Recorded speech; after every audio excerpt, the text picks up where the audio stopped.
Well, stocks are mixed, but off the lows of the day after Janet Yellen said the Fed is still on track to raise interest rates this year if the economy continues to improve. Joining us now, Hugh Johnson, chairman of Hugh Johnson Advisors, and Darren Richards, chief investment officer at AKT Wealth Advisors. Hugh, I know that you weren't entirely convinced that the Fed is even going to raise rates at all this year. Is there anything that Ms. Yellen said that made you change your mind?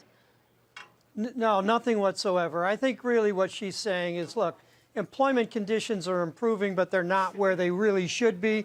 And if you look at the broad array of employment numbers, they aren't where they should be. And, of course, she mentioned wages. The second thing, of course, is on the inflation side of things, particularly looking at today's numbers. Yeah, inflation is, quote, improving, but that also is not where it should be. So what the Federal Reserve is going to do is going to be very data dependent. And the only question is, are we going to get to employment conditions and inflation conditions that really would justify a move towards restraint or an increase in the funds rate by year end? And I would say, you know, that's really uncertain. I'm not dead sure we're going to get there. So we might be 2016. Okay, so the jury's still out on that one. Darren, what about you? Was there anything in particular that she said that you latched onto that might give you some, rethinking about your investment thesis?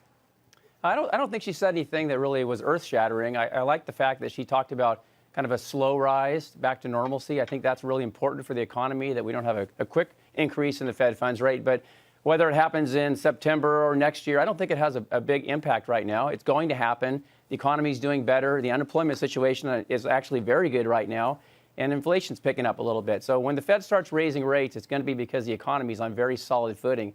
And I think that's actually going to be a good sign. Well, let's talk about valuations, the topic that was brought up, I think it was around May 6th or so by Ms. Yellen herself. And Hugh, I know you think the stock market is overvalued, but valuations alone cannot really help us to ascertain clearly when a bull market might end. So what else would you be looking at to give you any idea of maybe whether or not this run is done, at least for the time being? Well, you look, first of all, at the performance of the markets themselves. And if you look at the performance of the markets themselves, you see the sector performance is a kind of bullish sector performance.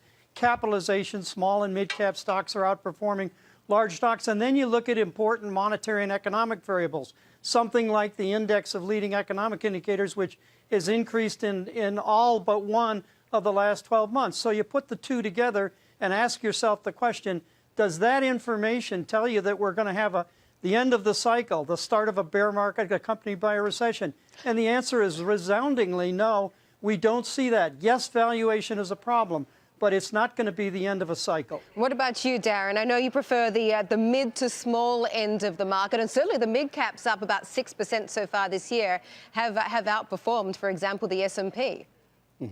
Yeah, I agree with you. I don't think we're close to any kind of a bear market territory right now. And you're looking at growth is outperforming value, and normally value outperforms growth when you're kind of at the end of the cycle. So I think things look like they're going to be fine for a while. I'm a little bit surprised stocks are up as much as they are, given how poor first quarter was, and the fact that the consumer spending levels have been fairly constrained. But I think going into the latter part of the year, consumer spending may pick back up again. And as long as the dollar doesn't gain too much strength, the multinationals should hold up okay. So. But I do like small, mid, and I think international clearly is the hot spot right now. Indeed it is. Hugh, Darren, thank you very much for your thoughts there. And you can go to powerlunch.cnbc.com to see why Hugh and Darren are looking for opportunities overseas, especially Europe. That is powerlunch.cnbc.com.